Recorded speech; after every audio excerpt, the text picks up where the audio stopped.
Bonjour, bienvenue à l'atelier du Meeple, mon nom est Martin et aujourd'hui on regarde pour organiser un jeu qui date un peu, un jeu très intéressant, puis le jeu Carpe Diem.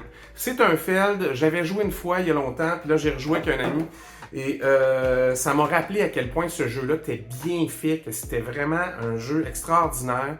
La première fois que j'avais joué, ça datait un petit peu, j'avais pas l'expérience que j'ai là. Et les Felds comme ça, souvent, ça vaut la peine de les jouer, les rejouer. Il y a vraiment souvent des profondeurs insoupçonnées dans ces jeux-là ou une espèce d'élégance dans le design. C'est pas surpeuplé de règles, c'est pas compliqué, mais c'est toujours plein de petits morceaux minuscules de rien du tout. Alors, les petits morceaux minuscules de rien du tout, c'est ce qu'on va essayer d'arranger dans ce jeu-là pour faire un organisateur facile à utiliser et dans lequel on pourra placer facilement et utiliser les tuiles. On regarde ça ensemble.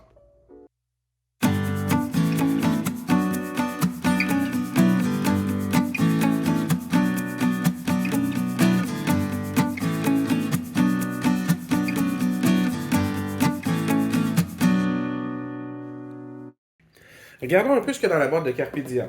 Alors, c'est la dernière version, c'est la version la plus récente de Carpe Diem, hein, ça a été réédité, avec de légers changements de règles, mais qui ne changent pas le gameplay du tout.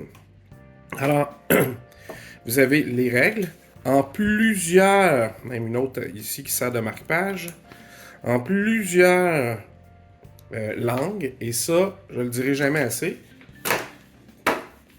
on n'a pas besoin, dans un jeu comme ça, qui a été bien pensé, de traduction, parce que sur les éléments de jeu, il n'y a que des icônes.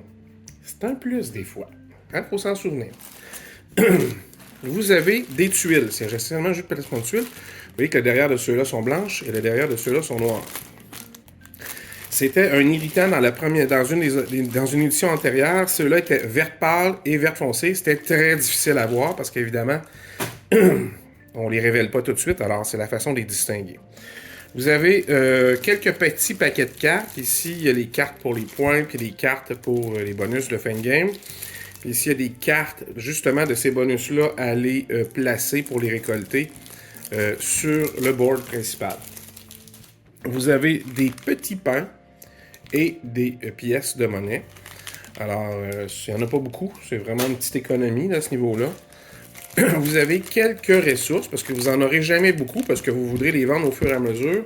Parce que quand vous les vendez, bien, vous obtenez des pièces, puis des pièces, ça passe partout, ça remplace toutes les autres.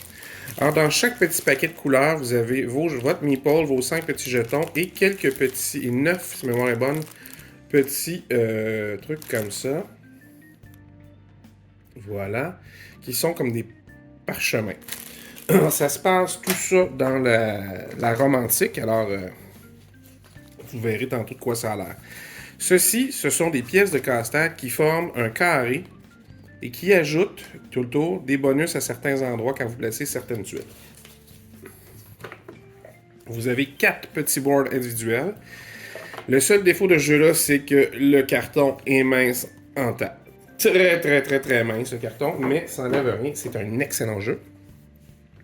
Vous avez un petit aide de jeu, et ça, c'est vraiment bien fait pour mettre vos ressources, évidemment, mais aussi pour vous rappeler que quand vous complétez un bâtiment gris, ben, vous avancez de 2 sur la piste des parchemins. Quand vous complétez un bâtiment brun, vous obtenez 2 pains. Alors, tous les bonus sont ici.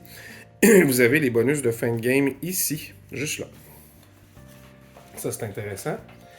Et vous avez le board. Alors, comme je vous disais, le board, il y a un endroit ici pour mettre les fameuses cartes de points que vous allez faire entre les manches.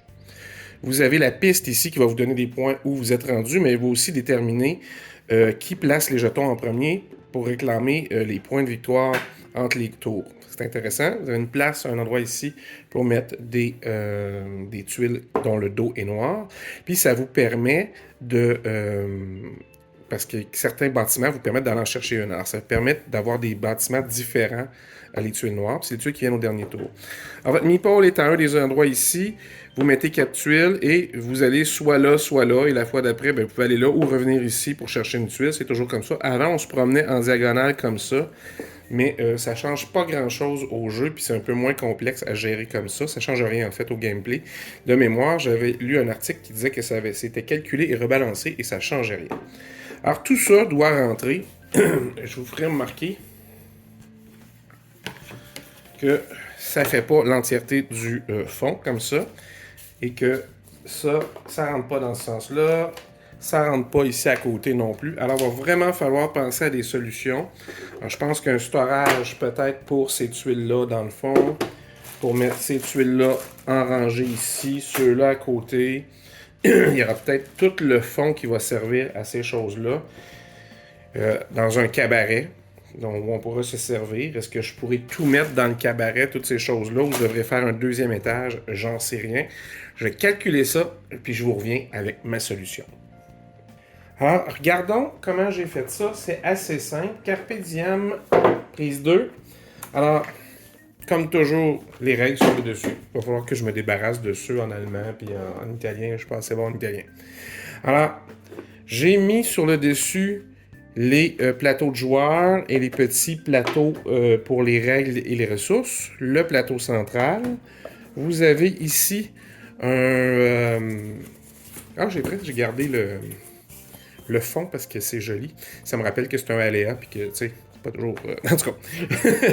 Et j'ai fait un cabaret. Cabaret que j'ai séparé, entre autres, avec des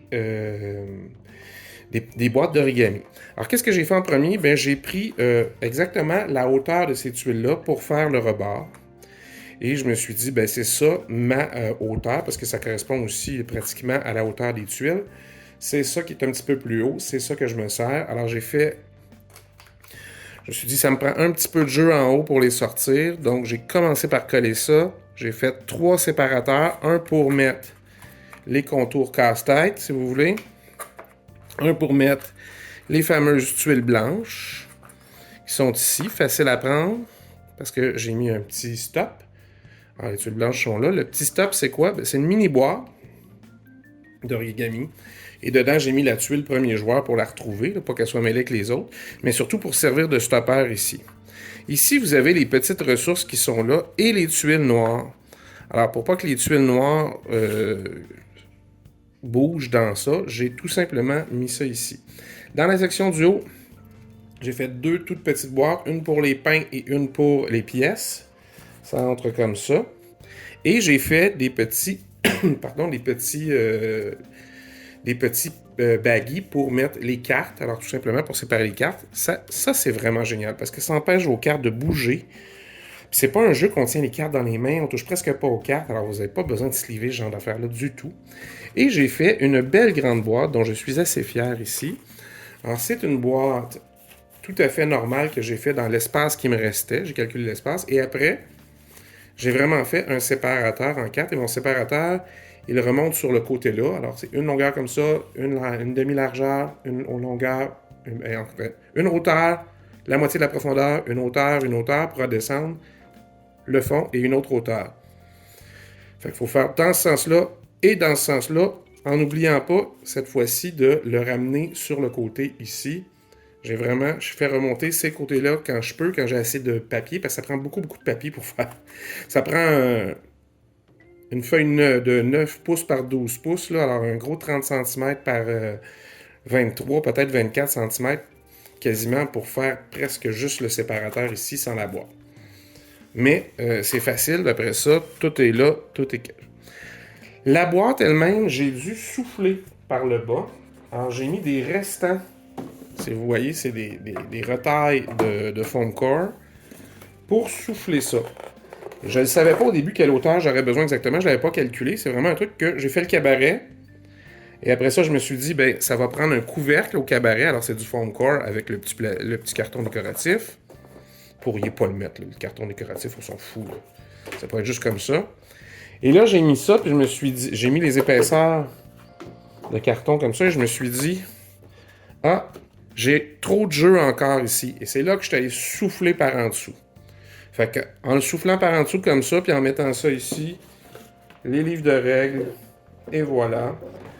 Vous avez un super jeu, facile à organiser. Puis c'est vraiment parmi mes 3 felds préférés, je vous dirais. J'aime beaucoup les châteaux de Bourgogne, j'aime beaucoup Bruges, et j'aime beaucoup Carpe Diem. J'aime aussi Trajan, j'aime Notre-Dame, Spielstadt ou Jorvik, dépendamment de la version que vous avez, mais celle-là, je l'aime beaucoup. Bien content du rangement. Alors, je suis bien content du résultat de Carpe Diem. C'est vraiment un petit jeu que je suis... C'est pas qu'il demandait tant d'organisation que ça. Il n'y a pas tant de sacs que ça, mais juste quelque chose pour placer les tuiles, retrouver les trucs facilement, se dire qu'on sort la petite boîte de jetons, ces choses-là.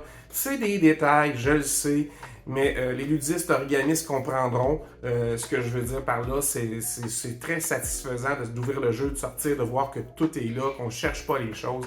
Alors c'est ça que je voulais faire. Et la majorité de mes jeux sont maintenant organisés. Ce que vous voyez derrière moi là, est grandement et majoritairement organisé. Et ça fait une différence quand vient le temps de rejouer. C'est exactement comme se faire un aide de jeu pour se pouvoir dire, même si ça fait longtemps que j'ai pas joué au jeu, je relis mon aide de jeu et en moins de 5 minutes, je suis prêt à vous le réexpliquer. Mais c'est la même chose, ça, c'est j'ouvre la boîte et en moins de 5 minutes, le jeu est réinstallé. Alors j'espère que vous avez apprécié. Vous pouvez toujours laisser des commentaires en bas de la vidéo. Si vous aimez les jeux de ferme, moi je suis très curieux de savoir lequel est votre préféré. Moi je dirais que Carpe Diem, je l'aime beaucoup, mais je pense que j'aime Bruges encore un peu plus. Ce serait mon préféré, Bruges. J'ai pas essayé, puis je trouve pas que les nouvelles versions avec les noms de villes sont si extraordinaires que ça au look. On verra si dans le gameplay quelque chose change, si un jour j'ai la chance de les essayer. Mais dites-moi, quel est votre fel préféré? En attendant, on se revoit. Amusez-vous.